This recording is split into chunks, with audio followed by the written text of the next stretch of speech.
I love seeing, it's great to have you with us today. And before we get started, definitely a school person here wanting to relate to where you're at right now in January. So, oops, I'm going to, here we go. So Happy New Year in January. And I came up with some resolutions for tired educators for you. Hopefully you'll like them. Hopefully you can eat lunch before 3 p.m. at least twice during the week. Sit down at least twice during the day outside of going to the bathroom.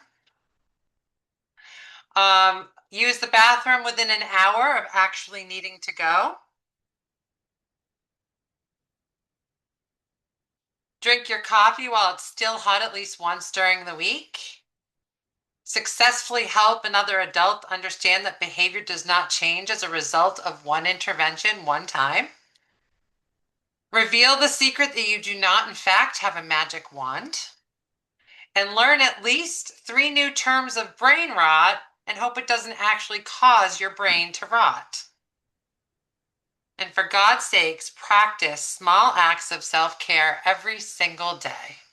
And I thought that I would define what those define self care for educators as a radical act of remembering you are a human being and not just a management system with legs. See also boundaries, naps, deep breaths, and the revolutionary belief you cannot pour from an empty cup. So, can you guys see me okay? Because I've lost my view of all of you. We can see you. At least I can. Yes. That's interesting. I would really love to try to see you. So let me just see if I adjust something. Interesting. You all just disappeared.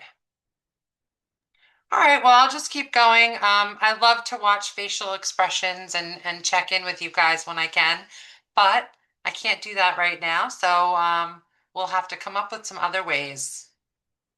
So, Chelsea gave you the background. I am a former school counselor and a certified alcohol and drug counselor at the high school level. I was the only wellness counselor in York for about 15 years. And youth who violated the substance use policy or were known to be using or suspected to be using or what have you would be referred to me. But I also had a regular caseload of students that I needed to get all the way through to the college process. So I was sort of a multitasker. And when I was a wellness counselor, there were other wellness counselors in the surrounding 5 school areas. And now, of the 5 schools, we're sort of a dying breed because we were the first on the chopping blocks when school budgets needed to be reduced. I believe Noble is the only one that I know of that has a certified alcohol and drug counselor on staff. Does anyone else here? Anyone want to say in the chat if you have a school that provides that? Kennybunk Middle School and High School, she just came on board, Susan Lombardo. Wonderful. Good Is for our you guys. Yeah. That's exciting. That's great. Welcome, Susan. She's here in our webinar right now. Hi, Susan. That's wonderful. That's great. So just for the purposes of this presentation, Thank you. I really come from a school focused perspective and serving youth who are impacted by substance use in the schools. So just want to put that out there as a disclaimer. And I'm just trying to make best practice come to life a little bit by hopefully providing a space where you feel like you can ask questions. And if I don't know, I will definitely let you know. And sometimes I think it's just great to bring people together who care about the same topic and throw it out to you guys for a discussion too. So I will need your help, Alyssa, Chelsea, Regan. On just kind of seeing if anyone has hands raised or what have you, because like I said, unfortunately, I can't see your fabulous faces. So before we get started, I'm wondering if we could, Alyssa, I think we'd have to call on people just to quickly say their school and their role, or their role if they aren't working in a school and where they're coming from. and I Awesome. hope you have for the day. All right.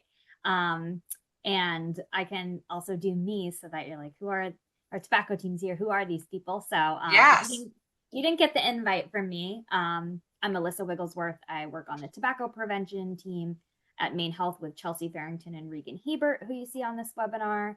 I use she, her pronouns.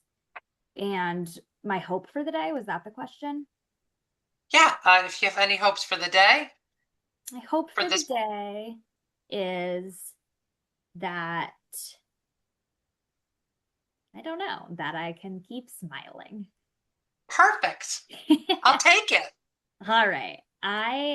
Do we want to popcorn to people or is that too challenging? Do you want me just I would just call on people Okay, one at a time because they'll stay in the order on your screen that makes sure. sense. All right, Regan.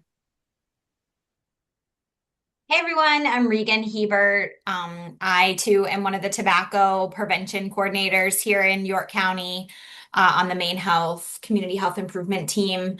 I have hope every day, and so in this particular presentation, I just hope to learn something new that I can take into the communities that we serve. Sounds great. Thank you. I will call on Katie. Hi, I'm Katie Bernier. I'm a seventh grade school counselor at Massabesic Middle School. And my hope for today, I guess, is just to get some resources for some of my students. Wonderful. Thank you. You want to go ahead, Susan? Oh, okay. Hi, I'm Susan Lombardo. I'm a licensed alcohol and drug counselor, and I work now in Kennebunk High School and Kennebunk Middle School. I just came on board less than a week ago. Yeah, and my hope for today is to just collaboration and hear everybody's ideas and concerns, things that they feel need to be addressed within the school setting and how. Great. Great to have you. Thank you. Thanks, Susan. Chelsea, you're next on my screen. Hi everyone, I'm Chelsea Farrington. I am the third of the tobacco prevention team here in York County. And I think my hope is also just hearing everyone's ideas and gaining something from this webinar. Thanks, Chelsea. Laura, you're up next. Hi everyone, my name is Laura Cashel. I work in substance use prevention for the Choose to Be Healthy. Hi Gina. Hi, Laura. And my pronouns are she, her. My hope for today is just building stronger connections with everyone. Nice. Thank you, Laura. Beth, you're up next. Hi, I'm Beth Letourneau. I'm the Director of School Counseling for Sanford School Department. What up, Hi, Gina? Beth. See you, girl. How you doing? Nice to see you, sort of. I saw you for a hot second before my screen went. Well, I look even thinner on Zoom, so just imagine. I mean, I can't imagine you looking any more fabulous. Nice Oh, to I love have it. you. Same Thanks with for you, girl. coming. My hope for today is like what others have said too, just more suggestions and for working with students and with families. I think things continue to get complicated in our roles, especially with the legalization of marijuana in Maine. I think that has just really complicated substance use work with students and families. Thank you. Yes. Thank you, Beth. Jane, you are next on my screen.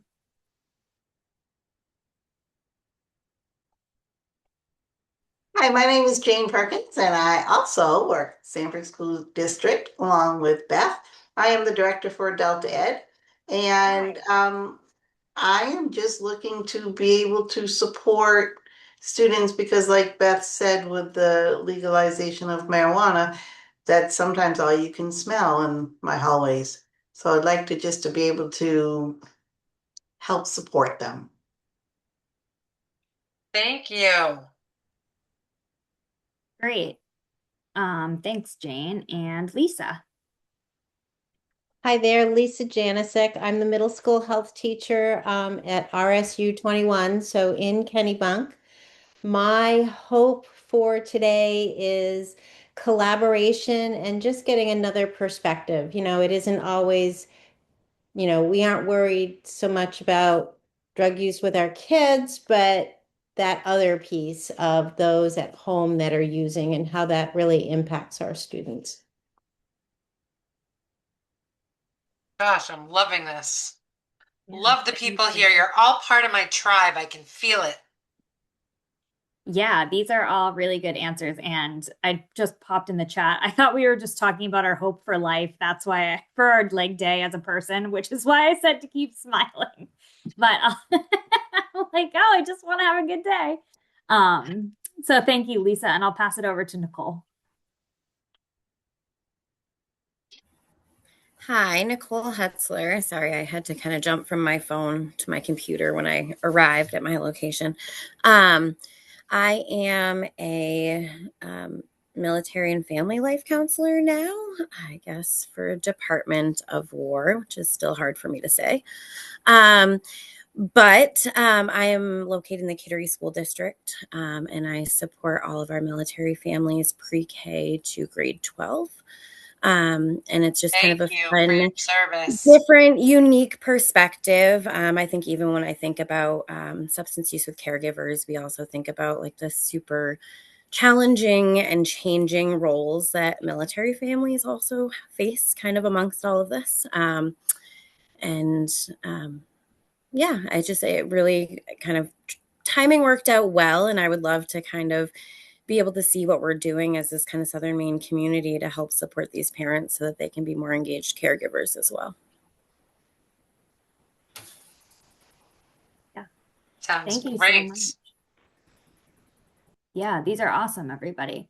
Next we have Sage. Hi, Sage. This is our second time seeing you today. Thanks for being fans, for being a fan. Of course, of course. Nice to see you again. Yeah, my name is Sage Purser. My pronouns are she, her.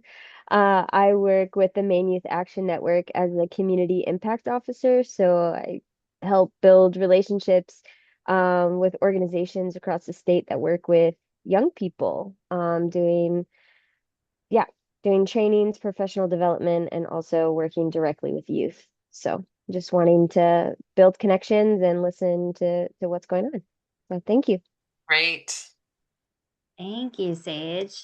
And last but certainly not least, we have Tanya.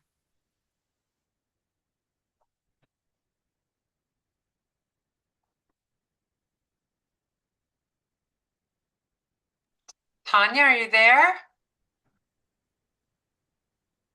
It's okay, Tanya, if you want later, if you want to jump on in the chat, Yeah. you can just introduce yourself in the chat if you'd like and share a hope that you might have for the day. What I'm feeling and seeing pretty is that you're all here for good reason, and I'm so happy that you are. Again, a little disclaimer, this is definitely more of a school person, school employee focused presentation, but hopefully there's a nugget here for everybody still, and I'll try to be mindful that we do have a mixed audience here. But I'm just happy that you guys are all here to join us. My goal is to end right around probably 3:45 with the information I have, and then open it up for some discussion if anyone has any questions. And happy to, if you're concerned about anyone in particular, or if you are concerned about something else, systematically or what have you, happy to take those questions as well. And we can all work together to answer them and collaborate, because collaboration is awesome. So the agenda today is to learn about the traits of impacted youth who are using or affected others, someone who is being impacted by someone else's substance use related issues or disorder, reflect on best practice tips for schools and educators, learn about a 3-meeting model process that could help, learn about the 4 C's in regards to affected others, which we'll get more into, and their importance with this population, and maybe workshop a case or two, or just have a conversation, an open conversation to ask questions, and to share resources. My hope for you today is that you leave with a starting point to improve practice.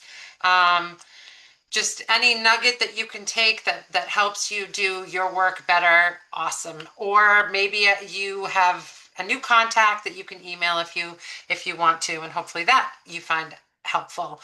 I hope that you also fully embrace the idea that you do not need to be an expert, or you do not need any formal training in the substance use realm to make a difference. You just don't.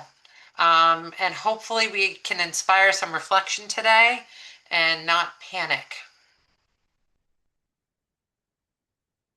So why is it so important to intervene in adolescence? Well, youth substance use is linked to serious physical, mental, and developmental harms.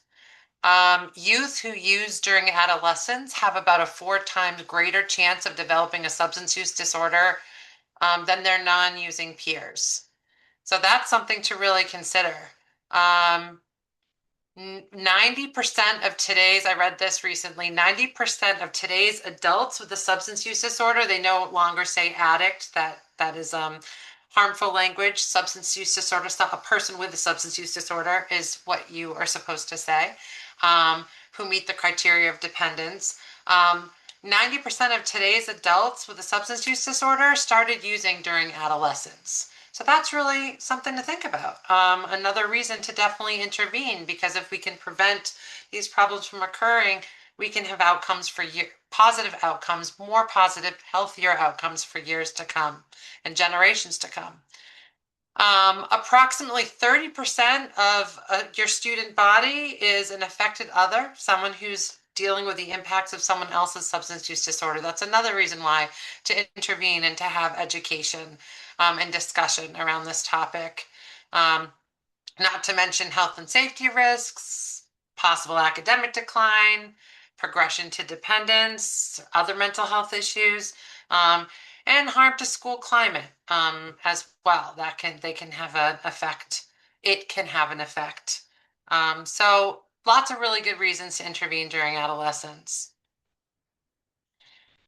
Traits of using youth and affected others.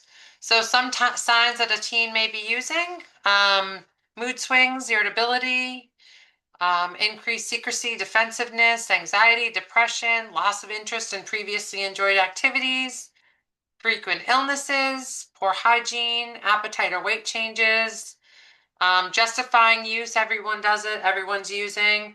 When I have discussions with youth, I often say, hey, why do we say that? Why do people say it? Well, everyone's doing it. In the hopes of minimizing the fact that someone's using in the first place. So it's just something that we talk about because really most youth, our data, especially in the Southern Maine area that I just got the Maine Integrated Youth Health Survey data of the 5 schools down here, confirm most youth are actually not using, and most youth are making healthy choices or healthier decisions. So it's important to kind of remember to positively norm as much as possible too, because if students think that everyone's using, it's more likely that they would consider using versus just flipping that around and having a more positive approach to say most youth are making healthier choices. We even find that among our parent population when we're talking with parents and presenting to parents at different points in time. We find that we kind of take a poll of the audience, like, what do you think the percentages of people who are using? And parents generally think it's much higher as well. And we typically, when we reflect on that, we usually know that it's got to do with the impacts of media, music, movies, what have you, what's glorified and what isn't. We like to, in my world, I'm actually an advisor of a group of youth who are chemical-free advocates. They try to make it cool to be clean. Tidal Waves and Sober Friends, they're a really fun group that I've been advising for like 23 years. And our goal is to do just that, is to positively norm and to say most youth are making healthy choices, come and join us. So again, some signs that a teen may be using listed there. Reduced motivation, difficulty planning ahead, and some signs of affected others: anxiety, stress, worry, guilt, shame, self-blame, sort of hypervigilance, always on the alert, expecting the worst, enabling behaviors, isolation from friends or extended family, difficulty trusting others, sometimes taking on caregiving responsibilities, sleep disturbances or fatigue. And this is not a complete list, but these are just some traits to be looking for. Any questions on that before I move forward? And Alyssa, you are monitoring the chat in case anyone has anything to add. Yes, I am. Can I just, Gina, I just Oh, wanted go to ahead. thank you. Sorry, I'm probably doing this illegally and not putting something in the chat, but I do appreciate you saying, like, going over the data with families that most kids aren't using, because I think often people might reflect back on their own youth and that their own assumption that when I was young, like we were all doing it. And so kind of making it okay, especially if they were parents that were involved in substances when they were younger. But I think giving like the true data is important. Yes, absolutely. And again, trying to keep this as judgment free as possible and non-stigmatizing language and all that. It is really important though for us, especially in educator roles and roles with youth, to remember that most youth aren't using. And I had to remind myself of that too as a wellness counselor who, I worked with any student who violated the substance use policy and their families and what have you. And I would often have to remind myself, okay, stop. This is the world that I'm in, but it does not represent that majority. And it's important that we, try to promote health and wellness as a norm, and not we really that whole rite of passage thing that we do as parents. Oh, you can unintentionally increase the chances that your youth will use when you say, well, you're going to probably be offered. It's probably going to be, everyone sort of kind of goes through that. Not necessarily. In fact, most youth manage not to. So I think it's important that we tweak our language a little bit more. It's okay to expect health and wellness in adolescence. So what's currently happening in schools?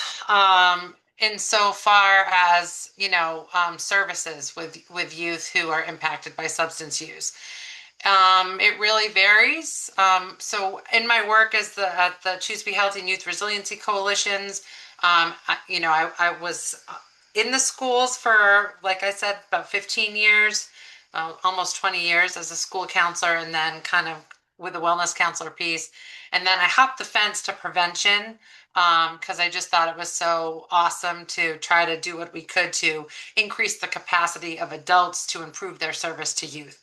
And so in that role, I've spent prior to becoming a consultant, about 5 years working with administrators and school counselors and social workers, actually training social workers and school counselors on how better to serve youth impacted by substance use, and working with administrators in the hopes of promoting restorative practice so that youth aren't just suspended for violating the substance use policy. With a caveat of if they're selling on school grounds, then they're decreasing everyone's safety. That's a different situation. But if they're using, getting administrations to realize that suspending youth is not in anyone's best interest outside of school, and that a restorative process is not an absence of consequences, but it's consequences with compassion. So most likely, it varies from school to school. I think every school is kind of doing their best, but usually not with a coordinated district-wide effort around prevention. You have some school counselors and staff who might feel equipped, others who don't. Some kids are getting suspended, others aren't. Sometimes it's out of school. We'd love to see it be in school. Maybe schools are at some stage of restorative practice protocol development. Maybe it's happening in pockets. Students, staff, parents don't always have a clear picture of what's happening to students who are violating substance use policy or are known to be using. And there's a general lack of resources. Anyone in schools disagree with how I've painted the picture here? I'm gonna assume no one's gonna disagree. Alyssa, you seen any chatter? I was just going to say, I've worked in a couple of different schools, and I do feel like it definitely varies depending on what their resources are. You're right. Like some counselors come in with a strong background in this kind of stuff, and some don't and avoid it as much as possible almost.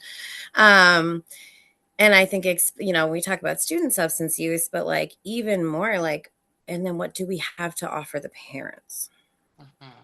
Do you know what I mean? And I feel like that's an even hard, like when I ask that question, I feel like it's just sometimes like crickets, like I don't know. And I feel like that's when sometimes we will bring in folks, from these kind of prevention programs to do things, but it would be great for there to be someone like in-house in every district, that Right. feels like there is that sort of not even, coordinated district wide, sure, but like, can we go county? Can we go state? Like, can it be something that every student and family has access to, I guess? Because I do feel like if you're at a school with a really great counselor who feels really confident in their abilities to deal with substance use, you're going to get a much different experience as a student and family than if you're in a school that doesn't have that. I think you hit the nail on the head, and I don't remind me at the end because I'm not sure I put it in the resources, and I don't want to forget this for you. Remind me to say something about Teen Safe and SERP. Yeah. But also in general, I think it's really important that school districts and communities come together with their local coalitions, come together and provide like an information night, a panel discussion. A great time to do that is now.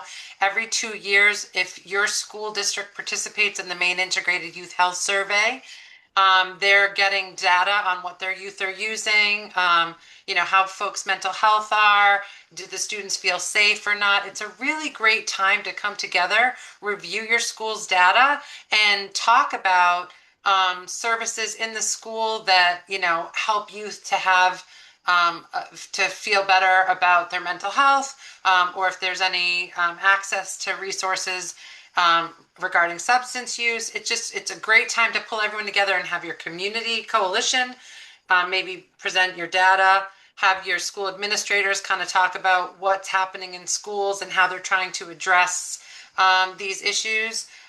It different community resources, different student clubs. We know that kids who are feeling connected and are involved tend to make healthier decisions. So it's really a great opportunity to bring everyone together for a panel discussion and a community conversation, because substance use is a community conversation. Even though we're focusing on what schools can do, it's really important that we keep that in mind.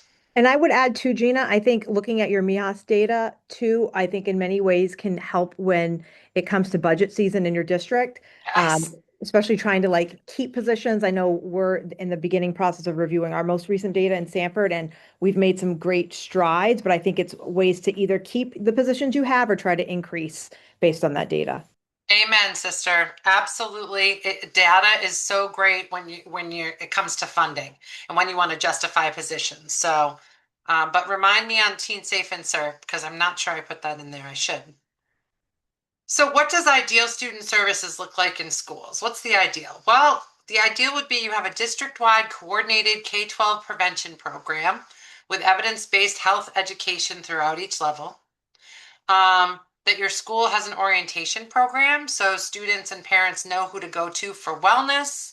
And you over introduce the helping staff at various times throughout the year.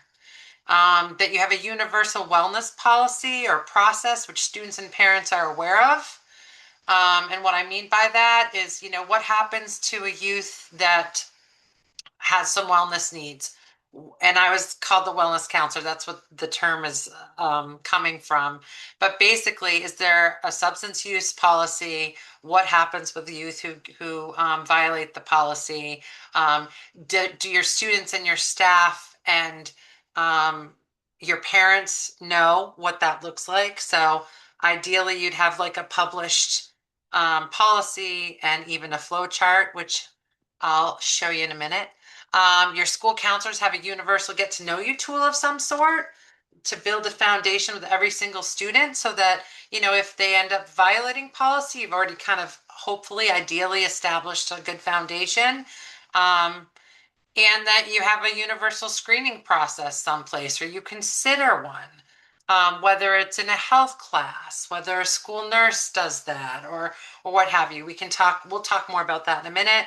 And you have specialists who are available for in-house referrals or who follow evidence-based practices for violating or suspected to be using students. So This is what ideally it would look like. And there are three elements of in that I just talked about, the three elements of the ideal process to have in school. Which, let me just go back again. So this is what an ideal student service would look like in schools in regards to what we're talking about today, that we'd have all of these elements. And in here are three different things I'd like to focus on a little bit. So a universal screening or get to know you tool, which could be one and the same. And I'll show you an example that I used to use that definitely should be updated, but it's something that hopefully will provide an example of something that you could do in your schools or on your own in your different practices or different roles. A restorative process flow chart that everyone knows about. Again, what happens to youth who violate policy, who violate the substance use policy in particular, what happens, and a 3 meeting approach that's user friendly and beneficial for all, that basically how I came to be presenting on this is I worked at the Choose to Be Healthy Coalition, and my director at the time said, hey, when I was training and talking to social workers and school counselors about how to work with youth with substance use related issues, there was a lot of a lack of confidence and concern and feeling like, the schools had just gotten rid of their certified alcohol and drug counselors or their wellness counselors. And so they weren't feeling like they had the skill set. And I was trying to make it attainable. And so I actually put to paper what I used to do with youth that violated the substance use policy and created a 3 meeting approach that I'm not selling or anything. I'm sharing because I just care that kids get serviced. So I'll go over that in a minute. So I'm just going to touch on these three pieces. And if anyone has a question or comment, feel free to pause. A universal get to know you tool. This could be a secret weapon. It could be a screening tool. It can be a prevention tool. It can easily kind of show you who's at risk and who isn't. It can illustrate needs. It can help you feel less overwhelmed as a counselor. And it provides a foundation for follow-up. So I just took a clip of something that I used to do with the students on my caseload. So all of my new students, all my freshmen, I would give them this, and I would sometimes sit with them and read it. And I said, listen, I'm following a script right now because I care so much that I cover certain things with every single student that this is the only time I'm ever going to have a script for any of our meetings. And I would kind of use this as a tool to review, how you talk to me, when you talk to me, and why. Again, I was a wellness counselor, but I was also a school counselor in one role. It's a little funky. So I had a certain caseload of kids to take ninth through freshman year through college graduation and do the college process with and what have you.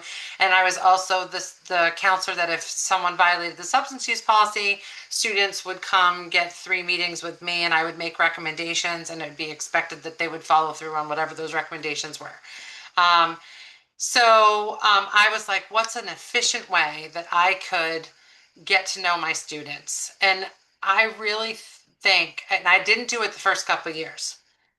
And after I started to make a commitment to this get to know you tool to make sure I did it with every single student, I saw positive change year and year after in regards to the frequency that they'd come and visit me and talk with me and ask questions.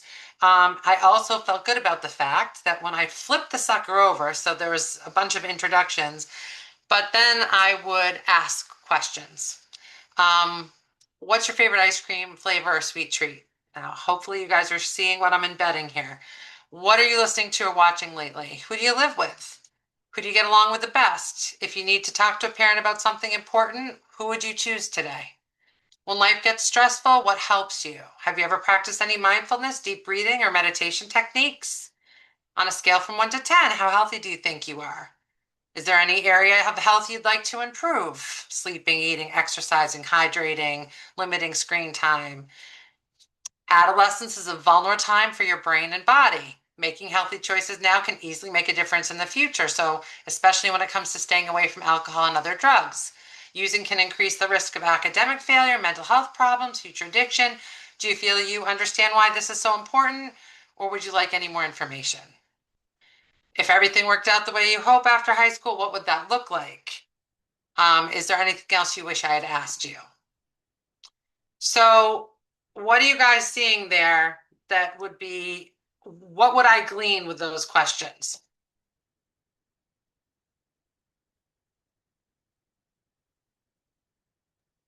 Someone in the chat wrote that the universal screening tool seems to be building the foundation to show the student you're a trusted adult and remind them / prove to them that they matter. So it's a protective factor using this tool. Absolutely. And I'm telling you, like I said, the first couple of years, I didn't utilize something like this.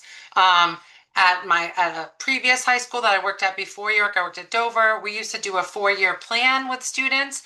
You know, it wasn't as comprehensive as I would have liked, but I really appreciated that I had one tool that I could touch base on with every single student.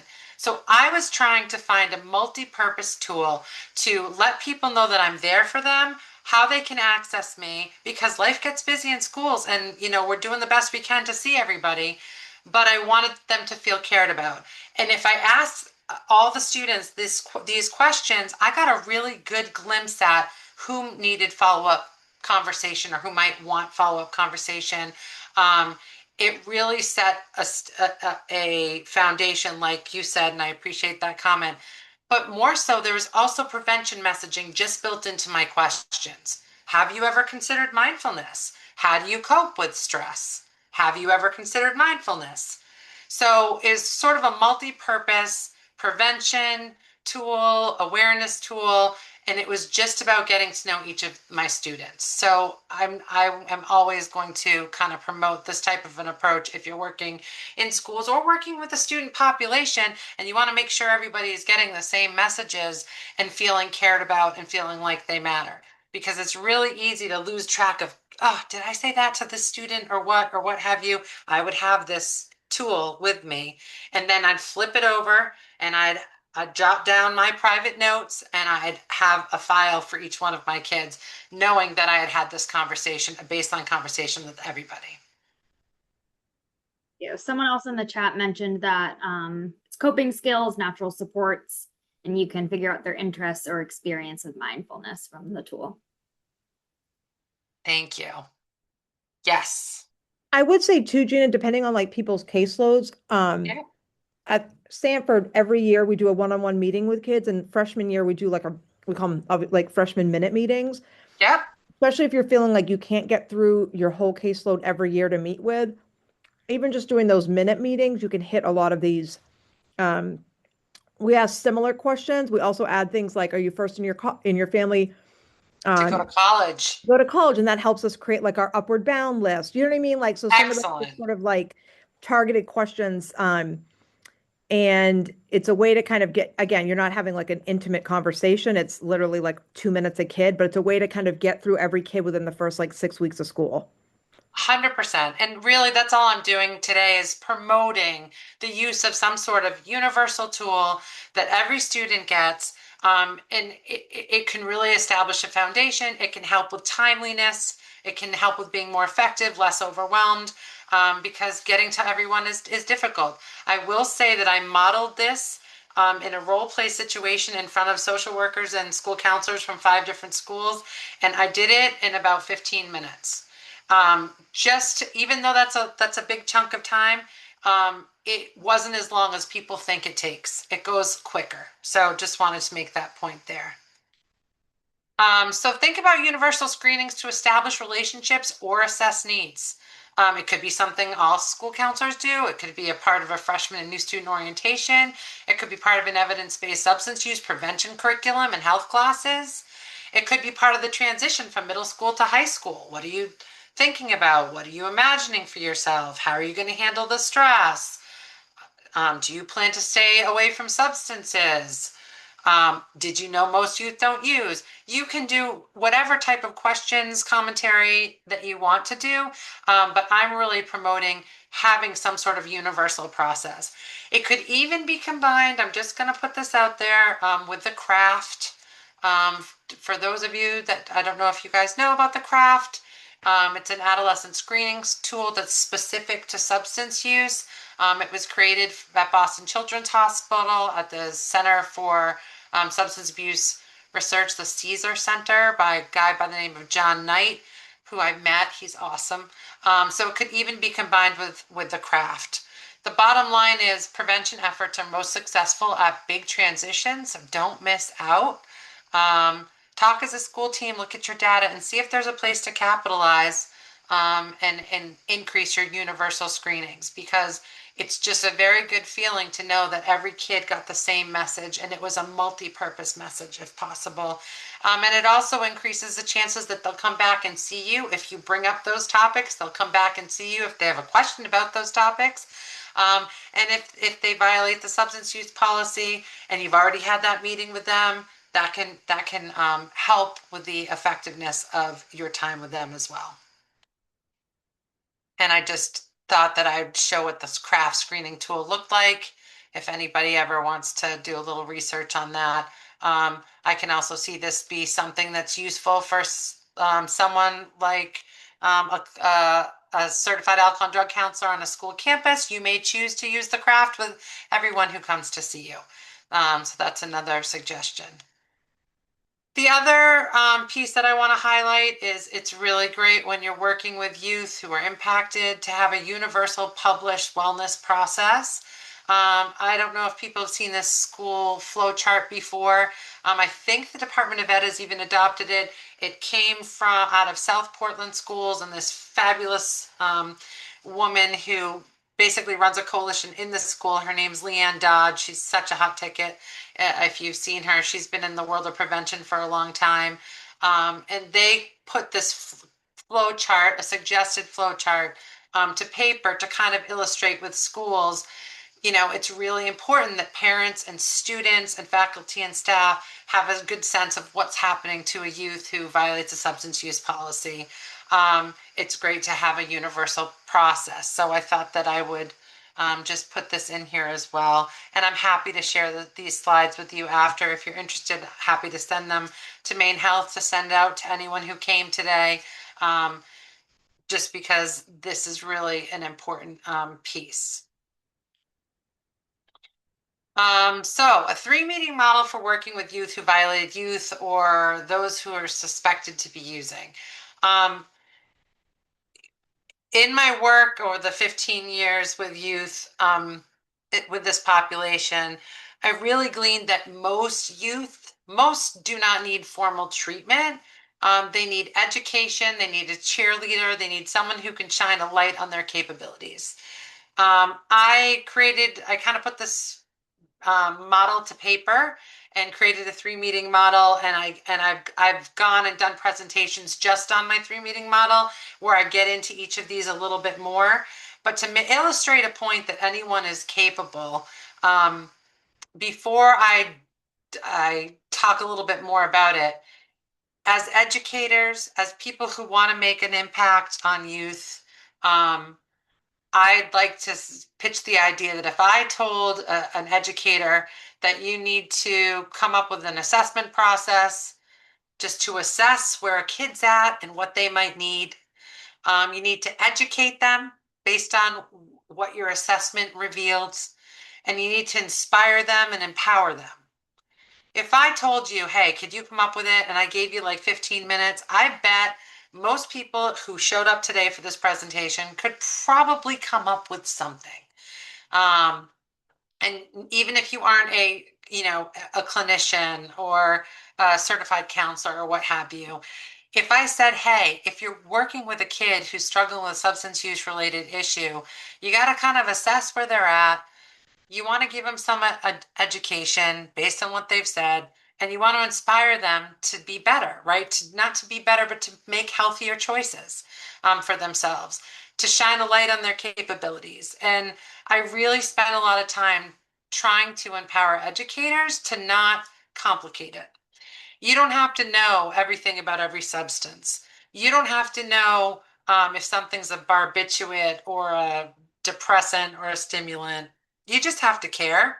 And it is really possible to make an impact regardless of what your formal education tells you.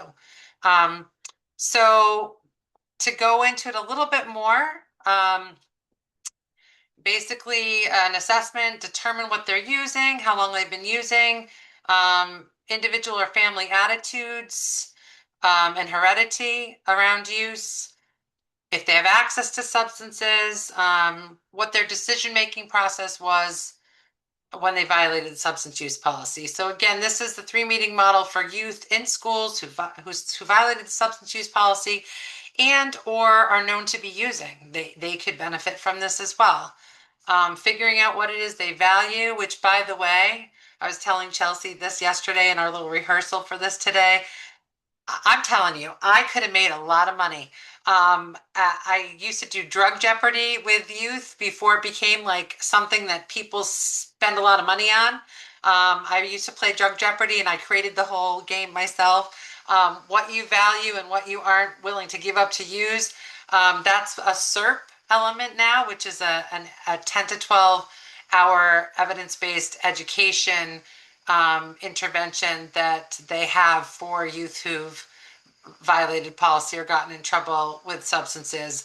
And so it just cracks me up because I'm like, darn it, I was before my time, but I didn't charge money. Anyway, so assessment, education, um, you know, if you say nothing else besides any substance use during adolescence puts you at risk for academic and mental health challenges and primes your brain for a substance use disorder in the future. That can be the long and the short of it. You don't have to get into a debate around medical marijuana or what have you. If we're focusing on adolescence, we know that the developing adolescent brain and body is simply not equipped, and it's that the adolescent brain and body and substance use is not a good combination. We know that. It's not debatable. It's not a healthy combination.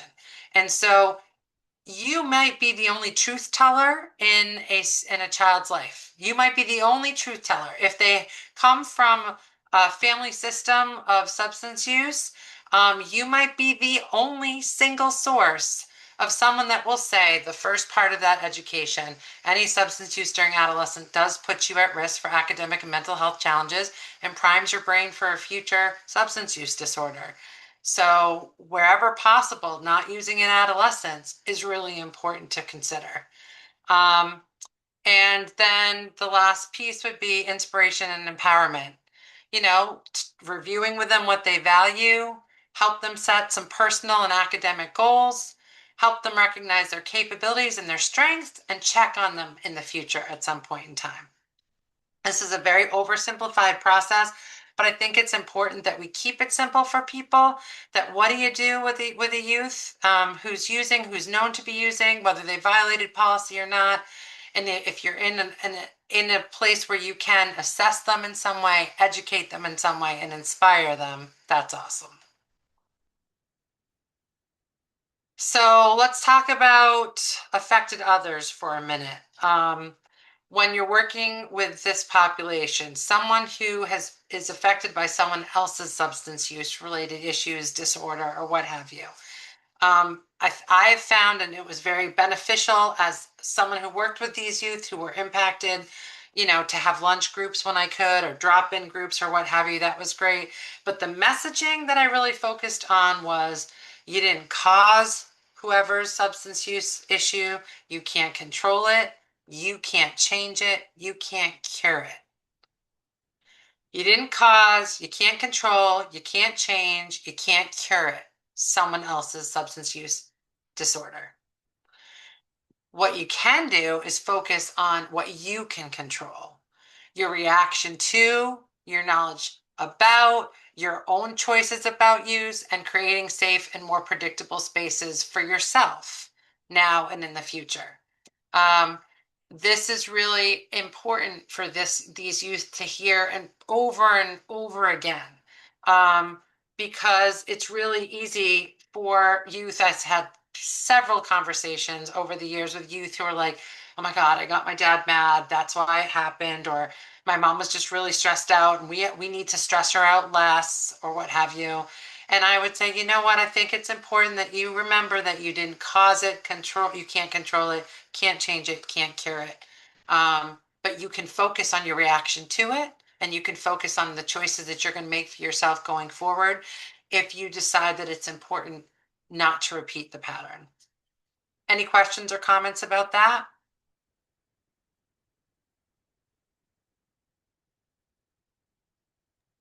I'm curious, Gina, in terms of like confidentiality, if a Yeah. young person discloses substance use, like that they're using substances, is there any type of requirement to sort of report that to administration or inform families? So there is a confidentiality law, 42 CFR, I believe, that I actually pulled it up too, and I'd meant to make a slide about it, and I kind of wish that I had now. Um, but that basically there's another level of protection when it comes to um, teens seeking and receiving substance use treatment. They're highly protected. 42 CFR says if a teen receives substance use assessment, counseling, or treatment, they're covered by 42 CFR Part 2. Their records cannot be shared without their consent. This includes with parents or guardians, school, law enforcement, or other healthcare providers. Parental access is limited. Parents do not automatically have the right to see a teen's substance use treatment records or any information around it. That being said, I'd spend a lot of my time in my role working with youth and doing an assessment and figuring out, hey, who's the parental champion, who's the adult champion in your life that we can let in so that we can help you, especially if they required a higher level of care.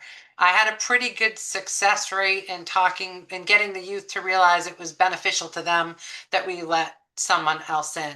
But the fact of the matter is, there is another level of protection.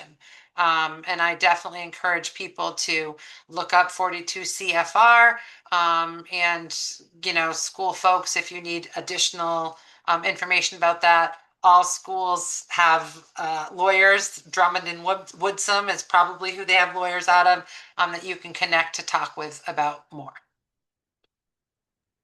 Thank Any you. questions? Any other questions on that?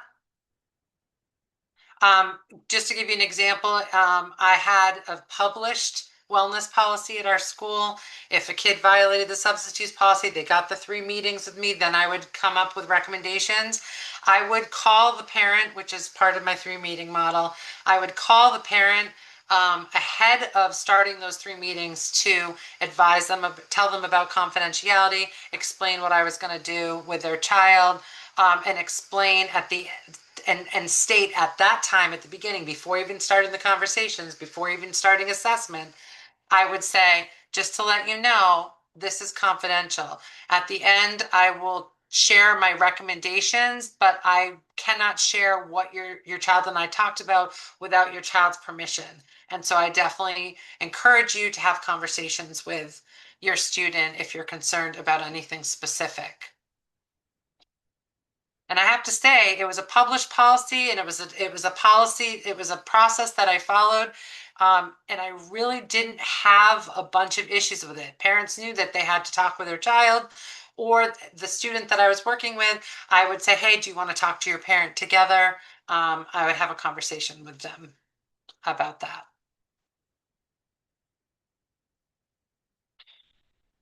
All right, so I'm going to pause there. I have a couple, I do have a resources slide to go over, and I have a good, easy kind of worksheet that folks can consider to take back to their schools or their organizations, but I think it works better for schools. That's really what I plan for, that could help as a starting point. But let's just pause, and if we can I'm going to see if I can minimize this so I can see some folks. I'm Just, gonna, oh, go ahead, Gina. yep, you were I gonna was just, stop recording? yeah, I'm gonna stop the recording now because this recording that we've done thus far, as I mentioned in the chat, will be shared with some school staff and some other folks who couldn't make it. But I'm just gonna stop the recording now so that we feel like we can openly kind of have like a group chat that isn't recorded. So yeah, thank you. Yep.